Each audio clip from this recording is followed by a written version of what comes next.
Hi there, welcome to a series of videos called English for Emerson. You know, I've tried to make this video a few times and it's not an easy one to make. It's too darn boring. So prepare yourself. This video is about the origins of American culture. Where does it come from? Obviously, part of it is from Spain. The Spanish started off by taking over what is now Mexico, Central America, and South America, and extracting a lot of the silver and the gold, taking it back to Spain and getting really rich. But the Spanish Empire began to decline in the late 1500s due to the rise of the British Navy. Britain had an incredible navy led by a guy by the name of Sir Francis Drake. They had the fastest ships, the best cannons, and the best sailors, and they defeated the Spanish Armada.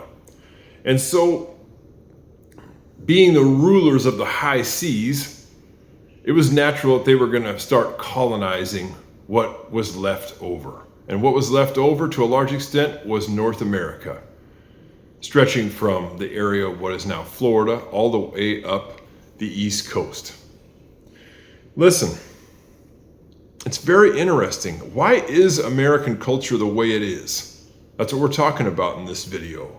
And a lot of it has to do with the first settlers that came from England, the first colonists. The first group was a bunch of pilgrims, only a few dozen. They were religious, what you'd call fanatics. They were Protestants. They were protesting the ideas of the Church of England and the Catholic Church. They wanted to worship their own way. They had different ideas and different opinions, and they wanted to have control over their own way of doing things. Well, what better way to do that than to come to a whole new place where there's nobody and start over? Well, they were followed up by a bigger group of about 1,000 people who came from England. They were English Puritans. Another group of what you'd call religious Protestants, or maybe you could even call them fanatics. They were very, very, very opinionated about their religion. For one thing, they believed that everybody should be able to read the Bible fluently. Well, at that time, in the early 1600s, it was not that common to find an average person who could read and write well. They believed that everybody in their church should be able to read fluently. Do you follow me? They were strong advocates of literacy. So they also had a strong belief in hard work. They thought that idle hands were the devil's workshop, and they believed that whatever favor that you had here on earth in terms of success materially was a sign of favor from God.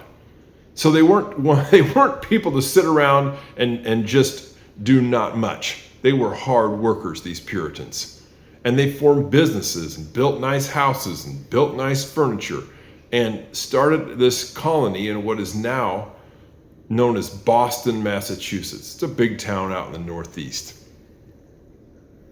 They formed a big settlement there.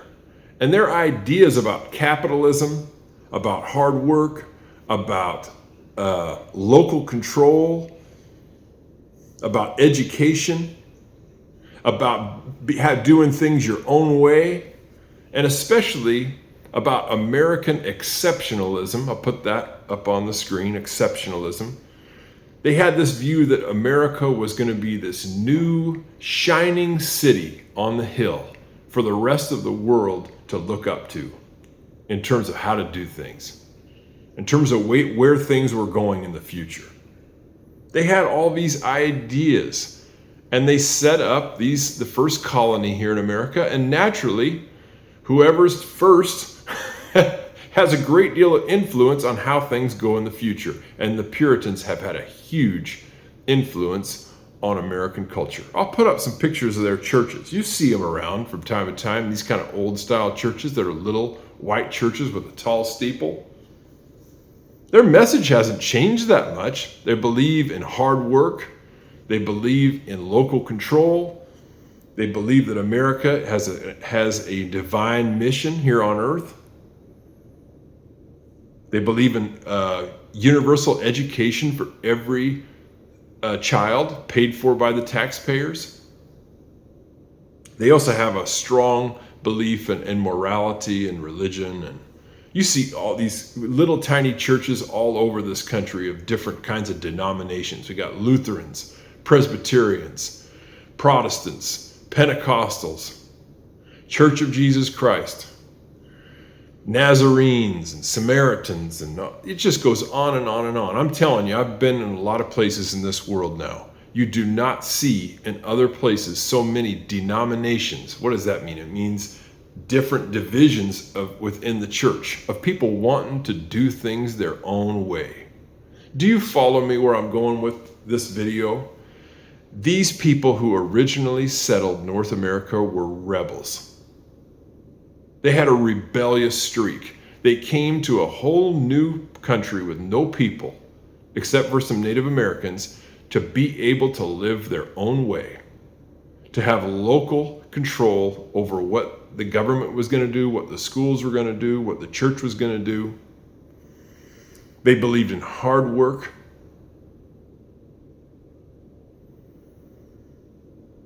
And they really had a view that America moving forward was going to be the best country on the face of the earth.